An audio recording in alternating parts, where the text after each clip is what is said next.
When my parents asked if I wanted a Mini Cooper for graduation, I didn't think ahead to whether or not it would have enough trunk space to accommodate my cooler full of organs. Also, the cooler with all the sparkling waters, but that was less of a priority. "Can you stack the coolers on top of each other?" my best friend Celeste suggested, pointing to my trunk with a finger that ended in a sharp pink acrylic nail. "Or put one of the back seats down." I shot her a look, one eyebrow raised. Celeste Fairbanks was white, with pink hair, a slim build, and long legs that seemed to go on for miles. She was taller than me by a good half a foot, accentuated by the fact that she was currently wearing white platform heels. They paired nicely with her pink heart-patterned pinafore and pearlescent eyeshadow, both newly purchased using her growing influencer income. Leave it to Celeste to look cute before 8 a.m. The absolute monster. "They're too tall to stack," I pointed out, crossing my arms. "And unless you want Valeria to sit in your lap the whole way to the festival, we need all the back seats." Celeste hummed in agreement, grimacing. We were currently standing in front of the Fairbanks house, packing up the Mini for our first ever road trip to Desert Bloom, a music festival in the Mojave Desert a few hours' drive away.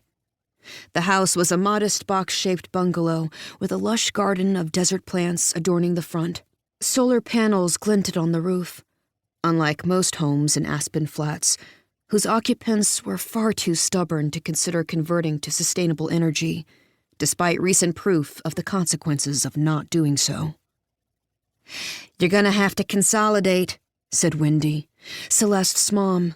She was nearly a foot shorter than her daughter, but she made up for it by wearing tall leopard print heels. Despite living in California for decades, her thick Jersey accent still clung to every syllable she spoke.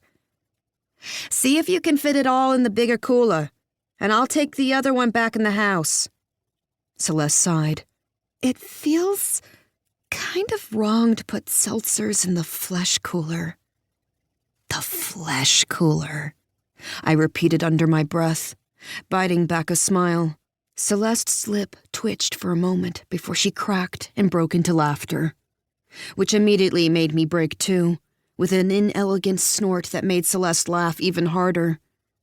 Something about seeing her double over trying to catch her breath only made it worse. Playfully, I shoved her shoulder, and she batted my hand away, giggling behind her hand. All right.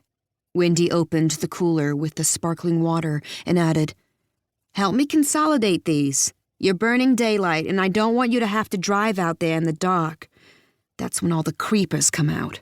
Celeste and I both groaned, though we were both still smiling, and stooped down to the other cooler to gather an armful of plastic-wrapped organs. We took turns tossing them in the cooler with the drinks. Each one was branded with the required lab-grown synthetic tissue for consumption only sticker across the front. I guess to dissuade someone from attempting an at-home organ transplant. They each made a faint crunching sound as they landed atop the ice. "Sweetie, you sure you don't want a few more livers?" Wendy asked Celeste. "You know I got a whole bunch from Costco during that half-off sale." "Mom," Celeste said, "we're fine. Seriously."